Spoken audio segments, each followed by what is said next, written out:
tàngal bége jinjeer ndoxu waalo boisson punch ñoo leen di may seen émission ndekki li damay bàyyi ba boori quart de finale bu ko defee ma dem waaye comme ci commission xon laa bokk ci kanam tuuti dinaa commencé xon yi bu ñu demee ñaanaa nga ñaana waaw danaa ñaan damay xon man li nga doon wax léegi ne bokku ci loolu laay def laaj touriseurs yi jox nañ ma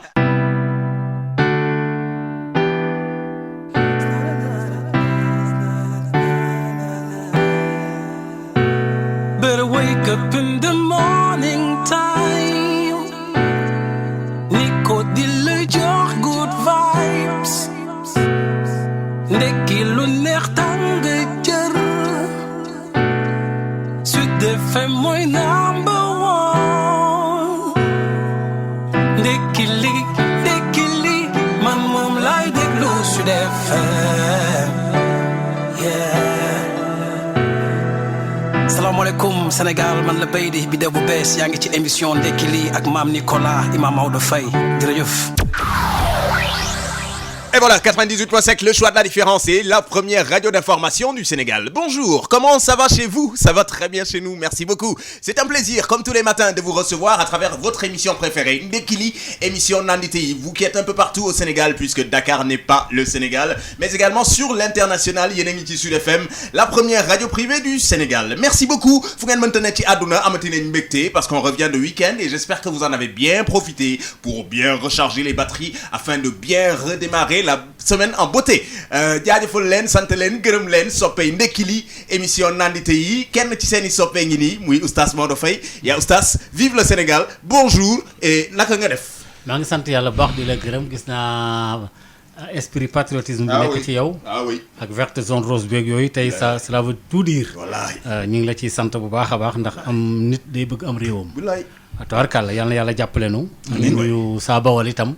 ak suñu bokki techniciens yi. waaw tey moom tout vert jaune rouge. waaw tout rek ñëpp. ah oui. verte zone rouge c'est vrai. bu ñu demee ba ci kanam di avancé noonu dama leen di imposer yi ci antenne bi tamit. d'accord na man loolu man esprit patriotique boobu nga may wax kay danaa ko def. il faut ñu wane ko. c'est normal d'ailleurs parce que gis nga tubaab bi li ñu rawee. bokk na ci gën noo bëgg fan nekk. tubaab yi nit ñu rawee mooy bokk na ci. gën ñoo bëgg. fa ñu ne. waaw. kenn gën leen ko bëgg. déedéet coow li. waaw ba deuxième guerre mondiale jeexee ba léegi da ngaa gis France attaqué Allemagne. déedéet. noonu kay noonu nekk fii di xeex ay Al-Qaïda ak ñàkk fay am na solo yaa oustaz Maodo Faye maa ngi dellu di la sant bu baax di la gërëm naka waa Louga. waaw sant yàlla baax ak campagne bi xam nga campagne bi door na foofu tàng na jëpp nag. wuu metti na moom kay toorkal la. gars yi ñu ngi koy tàngal ba mu tàng. wuu doy na waar lool. te nag fi mu toll nii kenn xamagul fu bant bi di damm. waaw yàlla rek a xam. mais daal. waaw ci mënta doon. waaw tool yi nañ ko bay ba mu baax rek. waaw moom ñu ngi ci. en tout cas li wóor mooy dana am ñu ko ñam ñu perte. est-ce que yàlla baax na li des ci campagne bi ak élection yi soreetul d'ailleurs daan ci ñëw léegi nii puisque bokk na ci benn ci sujet yi ñu fas yéene waxtaanee yéen a ngi ci Ndekki li émission nandite yi en direct sunu ay plateformes digitales YouTube ak Facebook gannaaw oustaz Maodo Faye ma wëlbatiku ci oustaz Mbacké Sylla amati mbégte namoon la lool noo def ak naka sa week-end. dëgg la ndeysaan gore man mii de noonu laa lay namme ay namm yu kii sax yow da nga maa namoon man ba léegi maa ngi lay namm. man dama laa namoon. waaw waane yow sa nammeel ba léegi. ba léegi maa ngi wéy di la gën di namm sax. di bëgg yow xam nga yow bi ñu séddoo réew mi ndakaaru nga féete. te ndakaaru itam fi la mbir yi di sottee léegi. moo tax itam ñu ngi la ciy ndokkeel bu baax a baax di la wax ne ñoo la raw. di nuyu saa njàmbur. xam naa nee na demoon na weekend bi xuma daa demoon pré campagne wala daa yóbbu woon ay cummikaay wala affaire yooyu ndax moom yëf yi du ci maandu fi mu ne du ci jàpp ak njàmburam. dëgg la campagne bi boo ko seenut cib kaar muy yëkkati ay loxoot yëgal ne dana yóbbu ay reena ci béjjën am ko waaw moom tubarkal la waaw maa la ko wax fi tudd reen ak béjjën ko fi tudd ñun moo tax mu nekk sa xel wuy ma war xam nga altine yi bugguma benn problème benn complication. d'accord ndax da doon jógee week-end moo tax xoolal dafa daaneel rek ma nekk xoolal bàyyi mu set voilà d'accord kon garaawul àddina amul solo waaw amul solo bi lay àddina amul solo àddina amul solo de moom gis nga tey lu ma tal mais am na solo nag déedéet wuy ma tey lu ma tal sama verte zone gu rouge gii laa tal ak sama supporter ba ma nekkee lan moo xew man sama sama patriotisme ba ma nekkee laa tax. looy mel ko découragé Alaaji Mbàkke Sylla. lan moo xew bu dee yow xamoo li xew ci réew mi man maa ngi topp li xew ci réew mi li xew sama réew man maa ngi topp li xew ci réew mi ma ne man li xew sama réew jamono yi mooy mais taxagul ma xam li xew ci réew mi ma ne lii xew sama réew mooy jamono yi yaa ngi gis boo yëpp a ngi def seeni vert jaune rouge nga may laaj lu xew mais maa ngi gis dëkk bépp ñu taf ci ay poster démb nit ñi def ay karawaan di campagne looloo daa xew di déedéet man campagne calculé wu ma la man fu mu nekk nii match yi laay calculé ak kan bi kon yow li xew ci yow ngay wax li nga xewal waaw li ma sentir man ak li may fil ak li may dund li ngay yëg très bien kii Mali dem na Coupe d'Afrique Mali dem na man Mali laay supporté xam nga yow Mali ngay supporté malien laa man comme man Sénégal point laay supporté xam nga mën ma xam keneen tamit ku bokk ku ñu dajal rek ma xool ma xam nu mu fa demee noonu ñee yi ci laa bokk ñee malien guinéen gambien yow ci yow ñee nga ñee waaw ñun lee la ñu ne lee waaw ñun moom nekkuñu ay ñee ay lee la ñu lee ay lee kon nag mi ngoog ñu waajal ko rek waaw ñu waajal ko rek lu des looloo fi xew di lu des dara supporté rek déedéet ci lan yooyu itam lu des nante sonul lu des concrétiser mooy maanaam cot terre kii yël yëf yi xam oustaz yooyu itam boobu dama koy man oustaz lu des waaw concrétiser rek di la yow lay xoolal concrétiser rek am yaakaar également parce que ñu ngi footballé Cameroun baat yi ma mënul moom wax ko moom du ci fa jërul neexal Mbàkke lu des concrétiser très bien concret la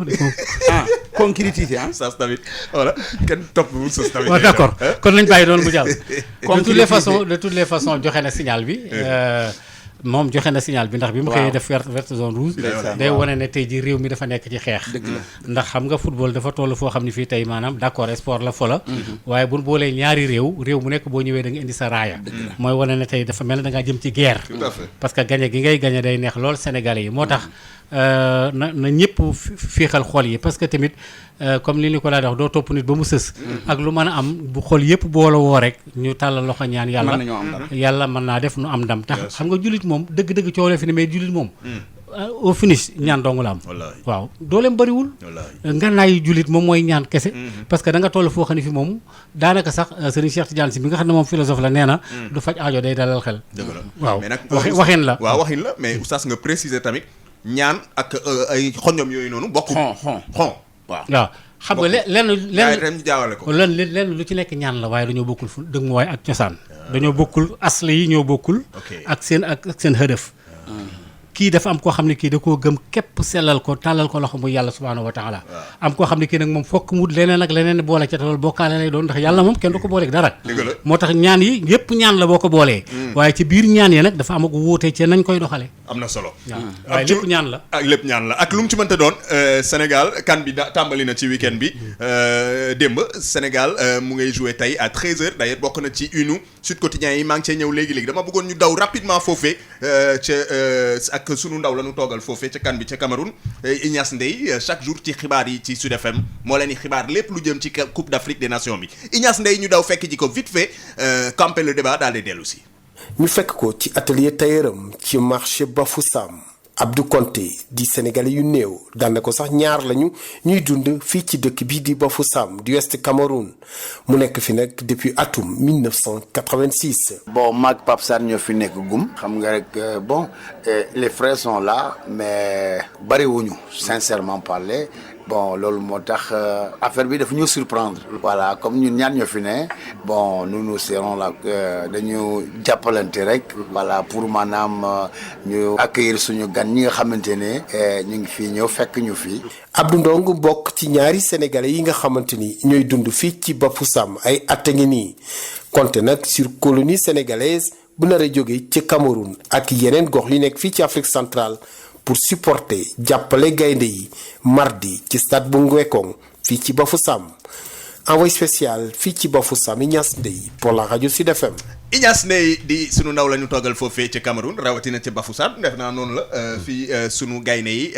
wàcc war fa dooree jongante Coupe d'Afrique des Nations 2022 ñu ngi leen di topp nag di leen souhaiter bonne chance et on est de tout cœur avec nos lions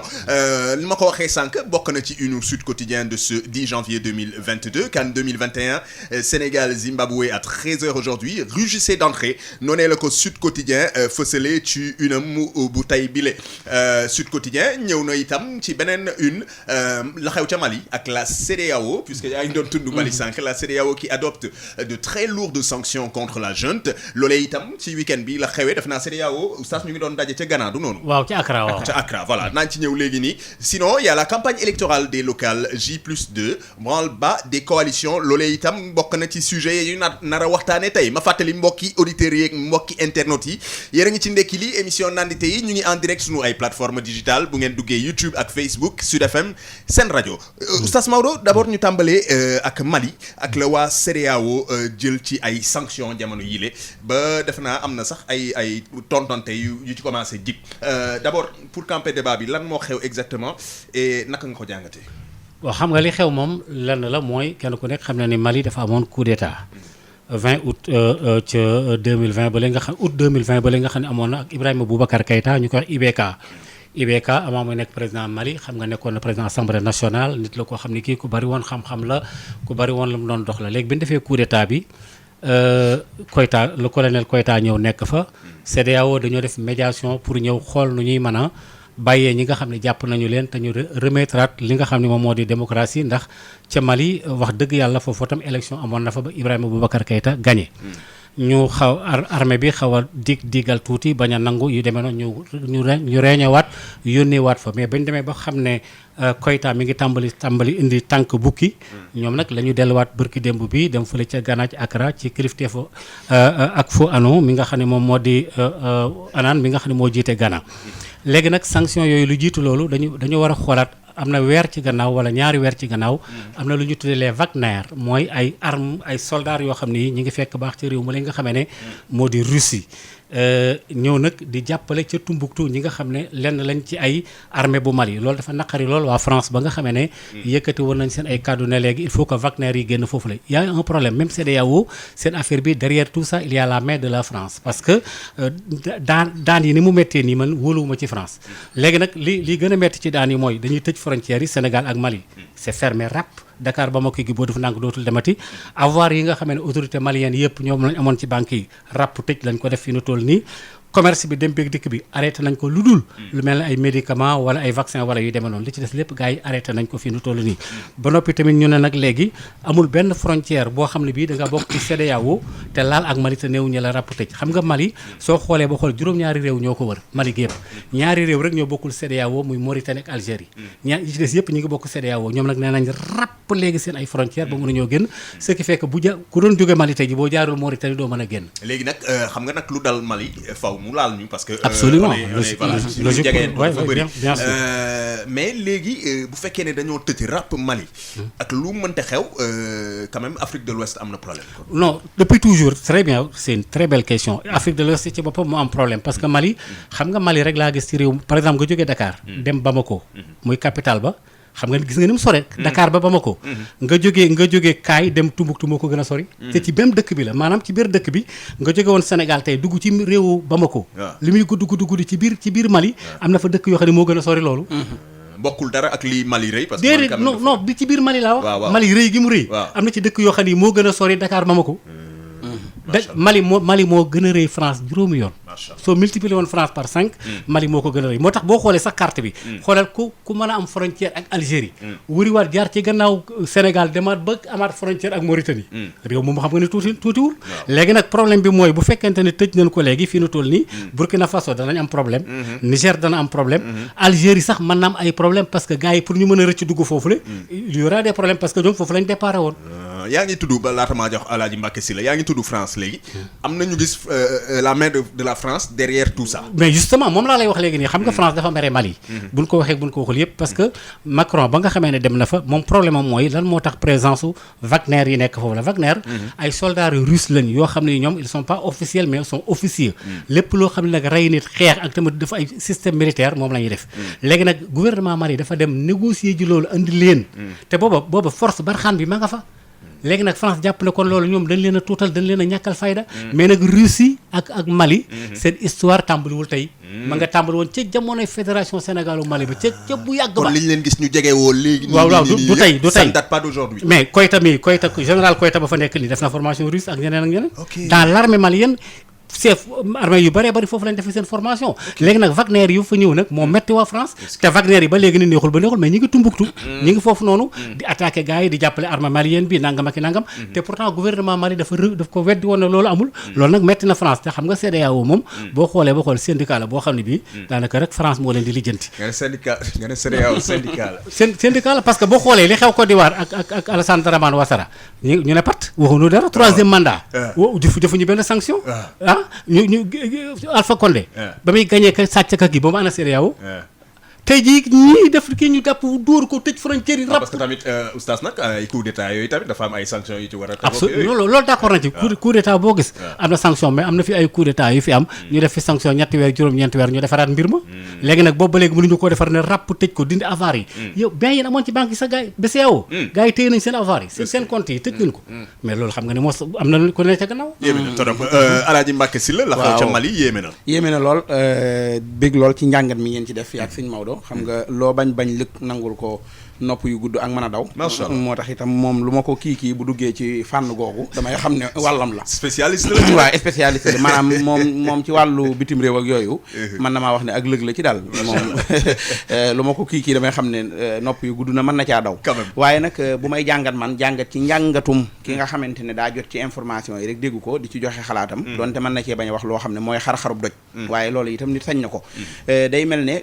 CEDEAO dafa nekk ci monde boppam population wu Mali wala bokk population bi ci boppam bu Afrique ñoom nekk ci seen meenu bopp maanaam léeg-léeg njiitu CEDEAO yi position yi ñu jël jamono ji ñu koy jël day mel ne day sori askan yi ci seen bopp askan wi dañ dul xam jël gi ñu ko jël ban njariñ la leen amal ñoom day mel ne seeni yëfi bopp moo ràbbaloo ñoom ñu daje jël ay décision parce que dégg la nga dégg fi dara xew ci Afrique ñu naan ana CEDEAO ni Thiel bu fekkee lu jëm ci ñàkk teg ay élection ci yoon la lu jëm ci maanaam yokk ay mandat la wala lu jëm ci ñàkk démocratie goo xamante ne njiitu réew indi na ko te bokk ci ñoom day mel ne dañ koy tubayul ba mat waaye léeg-léeg mu toll foo xamante ne nii bu fekkee intérêt yi dafa xaw a laal tugal comme ni ko Maodo waxee laal France wala feneen day mel ne day am leneen loo xam ne moo leen di wax loolu ne ci ginnaaw dëgg la waa ji bi mu defee coup d'état ca Mali ba jot ci nguur gi ak ni mu ci jotee bi sëñ bi jotee nguur gi ci Guinée maa ngi doon wax ne est-ce que bu àggee ca àpp ba dana organiser élection comme noonu ndax ñun daa mel ne Afrique organiser ay élection ak joxe pouvoir yombuñu waaye moom damaa xamul ba xam tey ku doon déglu waa Mali da nga naan moom ni mu yoree ndeegun réew ma ba mu ko joteeg léegi day lu baaxut day loo xam ne dafa teguwut ci yoon day loo xamante ne dafa gënut la mu fa nekkaloon lan moo tax loolu bu boobaa dañuy sóoraale intérêt yi ñi nga xamante ne ñoom la dëkkal ak li nga xam ne moom lay doxal su fekkee loolu amul nag dafa am leneen lu ciy feeñ ndax Maodo ngi tudd meneen réew mu dul France te Mali bokk ci réew yi nga xam ne France daa jàpp ne ak moomeelam lañ maanaam réew la yoo xam ne ay delluwaayam lañ la fa nekk ci ay koom-koom nekk fa ci loo xamante dafa mën a jëmale àdduna ca kanam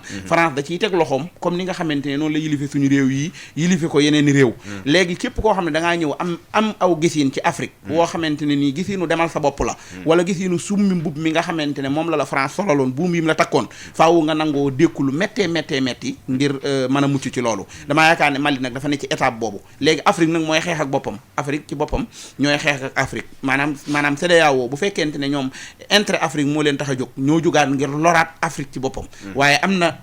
na taxawaay yoo xamante ne seen xeex léeg-léeg waroon na ko jiitu ndax mooy tax fi ñu agsi nii ñu bañ fa agsi jërëjëf Alaaji Mbacke Sylla réaction yi ngi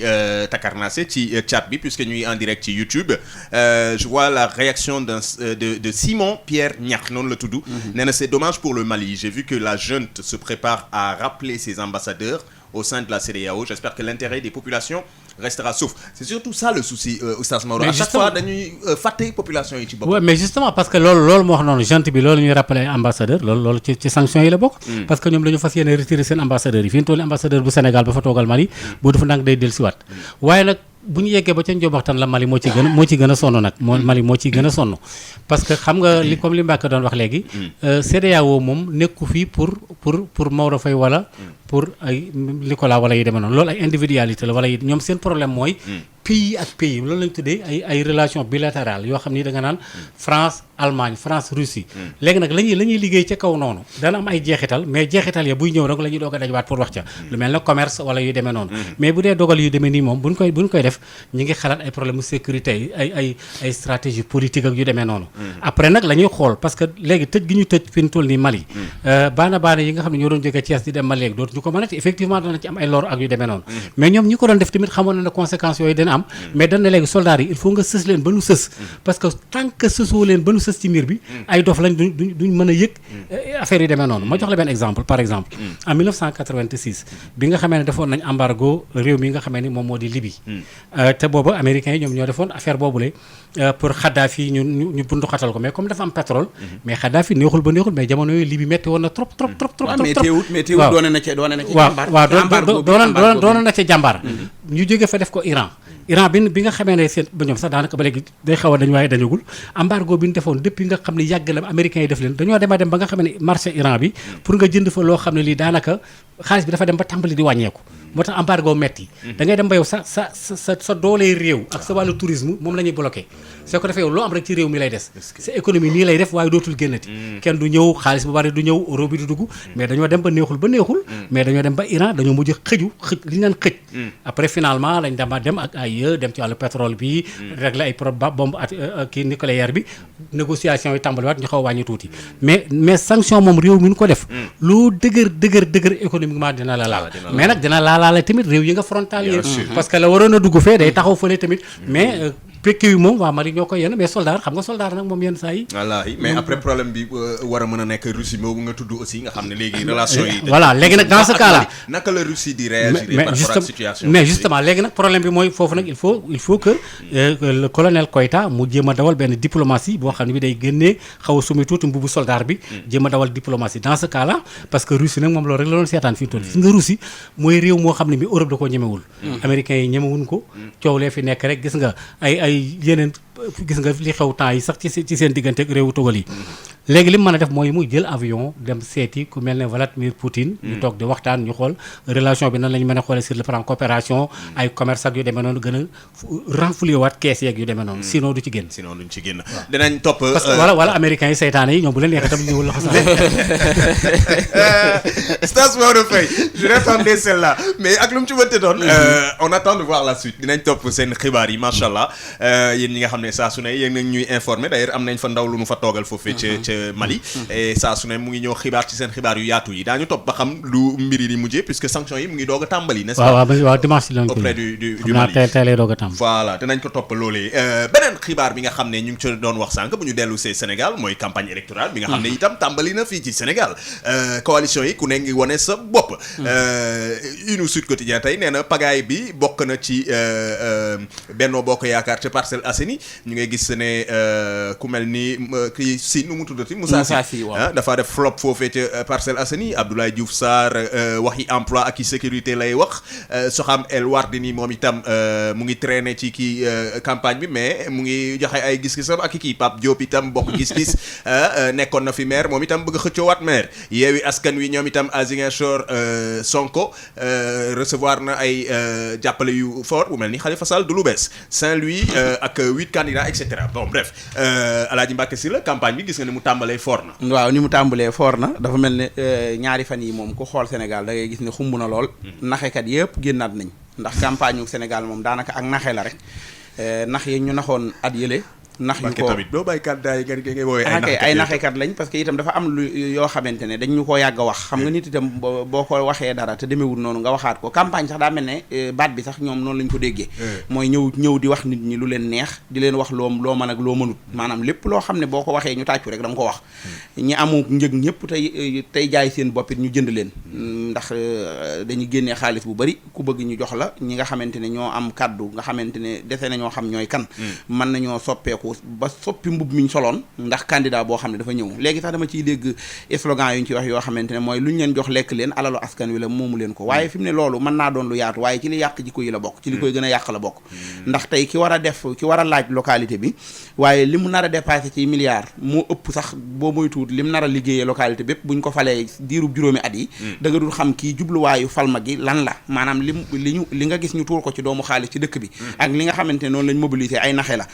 tey ci fajar damaa génn gis ñun suñu koñ ba fële ci Scat Urbam ak Grand Yoff la dëkk mu leer naññ lamp yi tàkk bëri na ci morom waaw ma toog ba mu yàgg rek ma mer ndax dama ne daa mel ne ay lamp nekku fi woon man yàlla xam na ne ku ne ma woon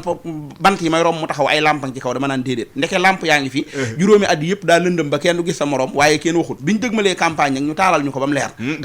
taal ko ba mu leer nañ campagne maire yi jege nit ñi fi mu ne ñi nga xam ne kenn daanu leen gis te seen i dëkk nga xam ne Ndakaaru lañ dëkkoon samedi ak dimanche lañ fay dem ñoom ñëpp koo ci laaj ñu ne la dem na dëkk ba daa campagne nga xamante ne voilà diirub campagne bépp yaa nga fa naan damaa bëgg dëkk bi te bëggoo dëkk bi waaye dangaa ñëw ngir ndaxe si moo tax kon période naxe moo tàmbaliwaat rek yéeme na trop Alaaji Mbàkke Sylla Oustaz Maodo Faye ak lu mu ci mënta doon campagne bi na mu tàmbalee fort na koppar bi bëri na bu dee naxaate it am na ni ko Mbàkke Sylla di waxee kon naxaatekat yi ils sont venus en force.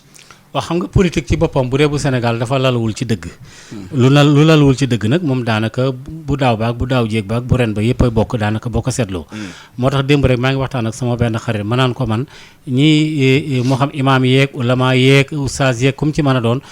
ne daal nañu ñaan pour violence bañ am dëgg la ñoom ñi ngi ci seen rôle ñi ngi def li ñu war a def waaye violence moom fokk mu am démb rek a ci mujj gis nga Medina la fa xew ak ñoom Bamba Fall ak yu demee noonu jàppante yi fii mel ne coalition tel kar ak coalition tel loolu day faral di am ci élection yi mais loolu mën na jàll aussi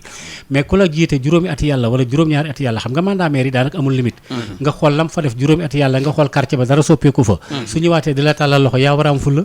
kooku sax problème bi ngay mooy lan la lay wax xam nga tey moom bu ñëwoon tey baal ma du maire bi ñu faloon ba mu ñëwaat di campagne bu ñëwee moom waratu wax lu mu nar a def li mu jot a def ko la waroon a wax ne man ba nga boobaak léegi def naa fi nangam ak nangam ak nangam ak nangam yéen a ci teg seen bët loolu sax daanaka jëru woon a fàttali bu dee def ga dëggu la waaye ñàkk fee def tous moo tax boo ñëwaatee itam da nga ñuy digaar loo xam ne mënta nekk photo yi ñuy won ak li ñuy won ci ville de Dakar sax moom mi ngi soppeeku ay la yéwén ndax mooy capitale bi lépp a ngi fi maanaam programme état programme maire programme yeneen yi doo ko xàmmee waaye gox-goxaan yi boo demee maanaam hôpital ya fa nekk donc la fa maire la fa municipalité ba war a taxaw rek ci wàllum paj dimbali ko nit ña sax même bu ko maire bi attunu defuñu ay jéego ngir mu am fa maire yu politique lañ nga xam ne titre maire bi nga soxla fi mu nekk nii ñu baree ngi campagne defar seen i dëkk taxut dañuy campagne pour gagner ndax di xalaat ne remaniement dina am après ban poste laay am nga xam ne yow li nga teg sa bët moo ëpp maire bi waaye maire bi escalier la ngir nga mën cee jot loolu noonu ndax askan wi la yéeme na là pour entrer dans les affaires quoi xam nga dafa am ñoo xam ne dañu bëgg a nekk maire pour maanaam assise boo xam ne bi ci nga mën a dugg ci sa ay deal ay marteau gars yi am lu ñu la ragale ñu yaakaar ne am nga gannaaw am nga nit ñu nekk ci sa gannaaw ak yoo demee noonu mais Sénégal boo seetloo 5 ans yi nga xam ne moom la ñu génn en tout cas collectivité locale yi ak politique bi nga xam ne dañ ko doon def pour Dakar ay Kër Massar ay Parcelles Assainies bu Kër Massar et tout ça soo demee juróomi at yi nam meloon ba léegi noonu la melaat Fadaan taa ba léegi mi ngi taa Fadaan am ndox ba léegi mi ngi am ndox bien que am na ci loo xam ne problème état bi la am na ci loo xam ne problème xëy na collectivité locale yi la mais ña fa nekkoon ca jamono yooyee nga xam ne daanaka ba seen juróomi at yi passé gisuñu fa dara lu soppeeku bu ñëwaatee di la campagne nga fas yéene leen tegalaat ca béréb ba mooy yow bëggoo soppeeku man tey jii su ma doon Mbàkke Sylla mi su fal woon ci sunu dëkk dafa fukki at yàlla yoo xam ne dafa fa dara su Nicolas ñëwee dama naan man naa bàyyi Mbàkke neem ñam Nicolas ba xam sax à la limite léegi ba nga baal ma laaj la léegi bu dee Mbàkke Sylla la mu wax noonu naxaatekat yi ñëwata nañu yow bu ñu la naxee benn yoon nax la ñaari yoon nax la ñetti yoon ba nax la fukki yoon mais psychologiquement naka nga mën a jàngate ko xam ne saa su ne dañ koy nax te saa su ne day tomber dans le piège xam nga ki lay nax day wuti pexe yow mi ñuy nax yow da ngay defee ne yow naxuñu la parce que ki lay nax ren nam la naxee ren bu déwénee neneen la lay naxee day soppi doxalin su ma la naxee ci 10 francs ba léegi 20 francs laa lay jéem a naxee la ma jibi sa waxoon fii ci wax sa xalaat na ma xam nga ni te sax gis naa ko ci sama journal bi tey am ñoo xam ñi ngi tàmbali jënd nit ñi ay 10 000 francs carte te ñooñu aw bëy moo leen ëpp njëkk bëy sax dana jar 30 000 wallaahi bëy leen ëpp Oustaz nga baal ma nga ne campagne bi door na waaw am na nit yi ñuy jëndee ñaata lañ leen di jëndee 10 000 carte bi nga ne bëy leen gën a cher ca bëy lu muy jar 30 40 aw bëy moo leen gën a cher maa ko wax kon kay bari na ñu bëy gën a cher bëy léegi bëy daa cher bëy gën a cher nit léegi ci Dakar bu fekkante ne yow carte bi da ngaa dem xoolal te carte bi boo ko jaayee jaayal nga sa baay de ak sa yaay c'est non après non yaa ngi kii de yaa ngi yëg woykat ba neewoon na ku àndul ak moroomi béyam bu moytuwulee ànd ak cere parce que carte d'identité bi tey sa carte d'identité bi nga xam da nga ko war a am pour booy wote ji ñu ne la mën laa identifier bu ci sa ndey ak sa baay nekkee nga jaayee la ko yow jaay nga seen waa kër xam nga sax léeg-léeg sax boo waxee 10 000 boo même boo waxee 10 000 francs gis nga nit bu nangoo jaay boppam amatul njëg parce que nit moo amul njëg guñ ko war a jënd mais voilà ñun fi mu ne tey bu ñu ñëwoon Maodo mooy campagne di ñëw ci koñ bi ñi ñuy suivre ñëpp war nañ cee bàyyi xel ñun duñu xaar Maodo lan la ñuy wax bu ñëwee boo moytu sax dañ ñaan Maodo ndax yor na xaalis Maodo lu mu fi bàyyi nga xam ne bu dee jeeg gi ña ngi xalaat lu mu leen jox buy dem xale yu góor yi ña ngi xalaat lu mu fa bàyyi paa yi ña ngi xalaat lu mu may jàkk ji waa ji war a ñëw wax leen lu muy programme dëkk bi war leen a wax li mu fi nar ngir laaj leen aw kartam yéen ngeen di xaar lu mu leen may tey nga xam ne loolu même bu dee da koy sàcc wala mu dem leb ko ci banque bi ñëw joxe ko da koy joxe mu nekk benn bor benn natt bu mu dugal bu faloo ci maire bi la muy njëkk a def mooy lijjantiwaat loolu càggante la tey boo demee dëkk bu mel ne Diourbel nga xamante ne bu ñu waxee defee campagne wàllu élection municipalité sama xel nekk ci da nga fay ñëw gis ne man xam naa la ma fa fàttaliku ci am maire sax bone la ci ñaari mandaam ya Aminata Tall ñëw jaar fa ba ci Malick Fall mais fa nekk ak ñee nga xam ne tey ñoo fa nekk di campagne mënoo gis lu concret looy dut baaraam loo xam ne lii ab maire ko fi def maanaam Jurbel la nga wow koŋ waaye fi mu ne lu mu wow am nañ fitu demaat ci nit ñi ne dañuy campagne yi nga xam ne koo xam ne daa waroon a nëbbutu ba campagne bi jeex nga door a génn yaay amaat fitu ñëw taxawaat ci kanam nit ñi di waxaat ne falaat leen ma defaat nangam te noonu ma ko jëlee ci Jurbel mën nga koo jëlee ci beneen dëkk mën nga koo jëlee ci gox-goxaan yi nekk fii ci Ndakaaru loolu dañuy yóbbu ci ñàkk programme gis nga même violence yi ngay dégg ñàkk programme la tey man bu ma demee di campagne yi ci élection yi ñëw di xas Maodo awma programme même bu fekkente ne Maodo dafa këpp keesu nguur gi lekk lépp ma ñëw di campagne ñëw ci koñ bi naan Maodo daa lekk xaalisu nit ñi loolu du programme bi ñuy xaar ci man ma wax leen ko loolu dañ ko waroon wax lu jiitu campagne bi état topp leen sanctionné leen bu ma ñëwee damay wax man programme bi nga xam ne moom laa am buñ ma falee ci mairie bi noonu laa nar a def seen appareil xaalis yi ñu ubbi muy xelli nga xam ne boo ñëwee ci Ndakaaru tey li la fiy romb ci cortège mbooloo mi romb la ay moto romb la délégation romb la tell jooju xaalis boobu ñi koy joxe xaalis boobu fan la jógee ñooñu ay at ci ginnaaw fan lañ jëlee woon xaalis boobu ndax xaalis boobu dañ koo joxe ngir bëgg a jot ci Ndakaaru defaral ñu ko man bu ma demee rang ci seen bureau yi ñi di ma joxub xaalis ma def sama poste génn taal micro yi naan dama leen di jàppale du ma gor te loolu fi mu ne ñu bari nag ñoo xam ne nit ñi dañ leen di déglu fonk leen ci kàddu ñi ngi dem ci rajo yi di dem ci télé yi di coow naan nañ jàppale Abdoulaye Diouf Sarr wala nañ jàppale Mame Mbaye Niang wala nañ jàppale diw xaalis bu ñu leen jox moo tax ñuy wax li ñuy wax ñoom ñi koy wax xam nañ ne du dëgg gëmuñ ko ki leen ko jox di leen déglu xam nañ ne du dëgg askan wi leen dégg xam nañ ne du dëgg mais nax yi looloo ko waral parce que tey gis nga li Maodo wax ne dañuy soppi mbub mi ñu naxe woon daaw bu ñu naxe woon daaw ci seen kàddu bopp bu déwénee ren jii dañuy xool kuñ jàpp ne gëm nañ ko ñu fexe ba kooku ñëw ci nit ñi naxal leen nit ñi moo tax danañ am ay sëriñ suñ jël ñu naxal leen nit ñi danañ jël ay imam ñu naxal leen nit ñi danañ jël ay journaliste ñu naxal leen nit ñi jël ay paa ci koñ bi ñu naxal leen nit ñi léegi nag ñun mënatuñoo mucc ci nax yi parce que système bi ci boppam moo pare ngir di ñu nax saa su nekk doy na waar Alaaji Mbacké Sylla jërëjëf beaucoup de réactions ci chat bi puisque ñu ngi en direct ci YouTube chaîne Sud FM Sen Radio beneen réaction ngi nii Nar Fall la tudd nee na que les maires qui veulent rempiler posent leur bilan posent ou déposent leur bilan budget dépenses ak yëpp la population doit être très exigeante sur ce point qui a bien travaillé mérite sa réélection maanaam kon maire yi Oustaz Maodo moom nee na am na ci bu dee am na ci ñu liggéey nañu ko diggee woon ak askan ak seeni askan ñooñu war nañ leen mën a falaat wala féliciter leen waane bokkul ak ñi nga xam ne joobuñu seen gox ak goxaat ñooñu dañ leen war a sanctionner. waaw xam nga léegi Sénégal dañoo def yëpp ay commune te def ci am commune yoo xam ni seen loxo jotul seen ginnaaw da ngay dem ci benn village bu rëy bu reculé ñu ne fii commune la te commune ba gouvernement bi jàppale wu leen tamit am na ci ñoo xam ne amuñu benn doole pour mën a defar benn projet am na ci tamit y a un problème de compétence aussi am na ñoo xam ne jànguñu mënuñu laa bindal sax benn projet boo xam ne bi nangam te ay maire lañ ci ñu ngi ci biir Sénégal ça pose un problème parce que loolu tam war nañoo xoolaat texte yi parce que am na dëkk yu bëree bëri yoo xam ne ña fay maire tey jii soo leen joxoon fi benn texte yi léegi ni leen expliquer ma ko duñ la ko mën a expliquer kooku nag boo ko faree maire xëy na conseil lay jéem a waxtaanal ñu jéem a dem ay tukki wut ay projet ak yu demee noonu te loolu dafa retarder lu bëree bëri ci yenn gox-goxaat yi man xam na ay dëkk ay village yoo xam ne tey jii bin communalisé def nañ leen ay commune mais daanaka bit si ba boo ko xoolee matul 100 000 ci parce que benn dëkk ba yëpp benn marché fay nekk te marché ba ay bis lay doon juute ba boo ko daggee fay ci weeru nangam daanaka kees gi dara du ci des te gouvernement baa ngi lay seetaan léegi ñooñu maire yooyu daanaka jëru sa xëccoo dañ leen a waroon fa rattaché waat leen ci yeneen dëkk yi malheureusement pour des raisons électoralistes yi nga moo tax gars yi fab yenn kii dagg fële pour nga xam côté bii mu ëpp ay nit côté bii mu ëpp nit ñii laa bëgg ñu woteel ma voilà ça pose mooy conséquence léegi décentralisation bi lenn posé wu leen problème bi campagne bi dooree laata muy door sax koppar yi génn ba ñuy tudd ay milliards sax ci campagne locale donc beneen côté wàll bi ñu gis ñeneen ñoo xam ne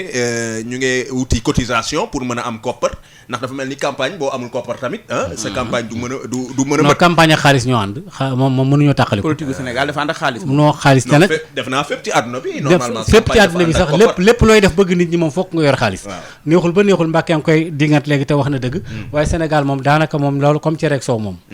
xaalis moom ak campagne da nga yor xaalis baa nit ñi duñ la voteel loolu moom naan wala boole tuur rek waaw boole naan wala maanaam ñoo ànd gars yi boo yorul xaalis duñ la voteel de beneen bi ci tegu nag mooy gars yi itam campagne bi maanaam gars yi dañ koy préparer maanaam ki war a xam nga tey bu ñu defee ak ñoo muus bu ñu defee 3 ans xam ne dans 2 ans dañuy dem élection tàmbali dañ xat di dajale xaalis am na ci ñoo xam ne dañuy daal dem renflouer ay carte def ay prêt bancaire denc nangam ak nangam jaay fii ay moyens jaay benn terrain fii dugal xam nañ dañ koy amaat te loolu nag lan la cay def 50 millions yooyu du dara ci ñoom bu ñun ñooy dégg riirum xaalis mais ñoom pour ñoom c'est zéro mën nañ koo lijjantiwaat ci yeneen i deal ba génn ci léegi nag problème boobu Sénégal moom képp mais yow budget bi ñoom Macky Sall bi passé nii tant de milliards la gagné réew mi tant de milliards ay milliards am na ci ñoo xam ne ci malet yoo xam ne nañ ma ko baal ci sëriñ si lañ jëm am na ci ñoo xam ne ci ñaankat yi lañ jëm am na ci ñoo xam ne danaan la parti sangam am na ci sax danaan la région sangam nangam ak nangam jox ma 50 millions mën naa lijjanti affaire bi nga jox ma 50 millions ma dem wut samay t-shirt nangam ak ki la bokk maanaam ñoo moo ko xaalis bi ànd sinon képp koo xam ne kii sa poste bi dërëm newu ci bul former parti léegi naka la ñuy def bu boobaa programme da nga gis koo xam ne am na programme bu baax te bëgg na liggéeyal goxam waaye yorul koppar loolu nag mooy seytaane Sénégal ci wàllu politique ba réew mi di dox da ngay gis koo xam ne kii li mu lay wax da lay wax ne kii buñ ko doxalee réew mi day dox ñu ne waaye sa waay daa yéex kii dafa yéex nga ñëw léegi ma ñëw léegi nga jox ma 40 nga ñëw ma léegi jox ma 40 millions waaw 40 millions ba ma ko joxee je m'en fous du bon programme wala mauvais programme mën naa am sama xaalis rek léegi nag loolu moo tax réew mi arrière moo tax ma ne la pour loolu lépp nag ñu ban koo saafara fokk ñu benn cadre pala la xam oto yooyu balay système bépp yóbbu mbëbës loolu dina jafe torop oustaz Maodo Faye parce que c'est dans les têtes doy na waar Alaaji Mbàkke maanaam loolu da nga koy dégg ci suñu société diw yoru ko wala diw du joxe wala kii en fait dañuy mettre en avant toujours ki nga xam ne justement mooy joxe mooy fi mu ne kii campagne yi mooy li ma doon wax léegi du xaaruñ ci moom discours bu jub wala laaj lan mooy sa programme fi mu ne bu ñu doon def ku ñëw rek ñu laaj la lan mooy sa programme léegi tey dem gi ñu di ko waajal waaye duñ laaj loolu mobilisation bi la ñu xool mbooloo mi diw da bari na mbooloo léegi nag ak ndax yor na xaalis bu ko defee moom itam li Maodo wax da koy jaral lu ne man léeg-léeg milliards yi may dégg ñu koy tudd ci réew mi te ñi falu am ko milliards yooyu bu ñu ko delloo woon ci réew mi Sénégal mel ne Paris waaye nag fi mu ne bu doon waaw tey boo xoolee tey directeur bu ne bu ñu ko falee diir bu gàtt bi li muy am ci ay milliards ministre bu ne bu ñu ko falee diir bu gàtt li muy am ci milliards kenn ku nekk li nga denc milliards yooyu yëpp bu delloo woon ci secteur yamu war a jóge nga am ca lay sa àq ak sa yelleef weesu nañ fii dama ciy seetaan benn leader defe naa Mary Teuw Niane la muy expliquer yu mel noonu ndeysaan jaar-jaaram ak ni muy dundee nga xamante ne daa mel ne ku yorut lu extraordinaire te jaaroon ci position boo xam ne nëga ni mënoon naa fekk mu doon milliardaire comme ñëpp mais malheureusement vidéo boobu fi mu ne day jàll sénégalais yi daal di koy catal bëri rek daal di jàll dañuy wax sax ni waa ji bëggul dara tey yow mii ak sama coow lu bari lii lépp boo falu woon nekk ci poste ma ñëw fa ñaari yoon yeewi woo ma joxoo ma enveloppe bu baax li may bu ma ñëwee dama naan Maodo suñu waa ji moom ndekete nag moom dara nag waa ji bëggul dara dama naan loxo bi daa dëgg dama Nicolas du joxe loxo bi daa dëgg loolu laa lay wax waaw li ngay xalaat mooy Nicolas jox ma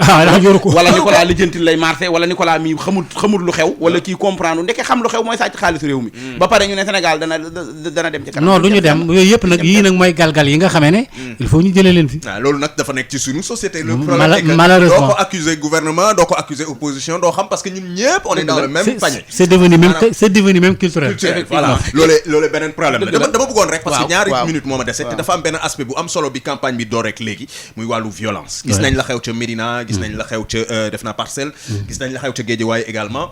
violence boobee noonu est-ce que ñun ñoo ko waroon njëkk a bañ justement bu ñu gisee ni ngeen di waxee ak naxekat yi nit ñuy def mënoon naa ñàkk waaye day am violence mënoon naa ñàkk waaye day am ndax ci biir campagne bi da ci am ñoo xam ne ndax comme ganaar lañ koy def am na loo xam ne bëggoon naa ko wax Mbàkke daaw waaye damay bàyyi ba campagne bi tàmbali ma fexe nu ma ko dugalee ci biir xale yi di ko dafa slogan di ko wax ci biir mbedd mi wala loo xam ne sama vie privée la woon ñu fexe ba dindi ko parce que campagne électorale waxal sa programme dem sa yoon mais dugg ci quartier jàmbur defaale convoi takk ay rajo sànniwaale ay kaddu yoo xam ni nangam ak nangam pour provoquer nit ki bu fekkee kooku am na gannaaw moom it day wut ay xalem teg leen ci kanamu ñooñu attaqué leen ñu xeex léegi bu boobaa jeunesse boobu noonu ñuy dugal ana seen intelligence jeunesse boobu ñuy dugal ci ay violence xam nga président Abdou Diouf waxoon na fi am nañ intelligence googu nga daa mel ne baat bee neex rek ñu jàng ko ci école Abdou Diouf président Abdou Diouf demoon na ci benn dëkk daane jeunesse malsaine damaa xamul nag ba xam boobu ba léegi moo fi nekkam dit waaye ba léegi daal daa mel ne wéraguñu wopp ji daal ba léegi moom virus bi dindeeguñu ko Alaaji Mbàkke waaw mooy li nga wax noonu xam nga mën nañuy wax naan expérience mën nañu wax naan yeewu mën nañoo wax ne xam suñ bopp waaye yooyu yëpp ci ay nelaw la ndax maanaam violence yi moom li sëñ Maodo wax daanaka du jóg ci élection yi da cee ànd ndax koo xam ne da ngay recruter ay nervi wala am ñoo xam ne dañoo ànd ak yow uniquement ngir dóoree xeex loolu mënu cee ñàkk bis seet nga gis vidéo yoo xam ne day firndeel loolu li ñu wax ci maire yi yëpp boole ko xëy na du ñëpp ñooy mel noonu alaa kulli haalin ñëpp mënuñoo ànd bon am na ñoo xam ne ñu ngay góorgóorlu ca gox yi ñu leen fal di fa defu njàmbaar waaye nag buñ toogee fii bëgg a tudd ñooñu ay benn ngay tudd te kon nga tooñ ña nga tuddut léegi nag li la tax a jóg te nga di ko wax mooy ñi nga xamante ne waroon nañoo def li ñu war a def te nga jàpp ne defuñu li ñu war a def ñooñu ngay tudd waaye élection yi moom violence yi mënoon na cee ñàkk waaye violence yi du ci ñàkk day mel ne sax violence yi day door a tàmbali yàlla na fi yem waaye mën naa gën a metti ji ndax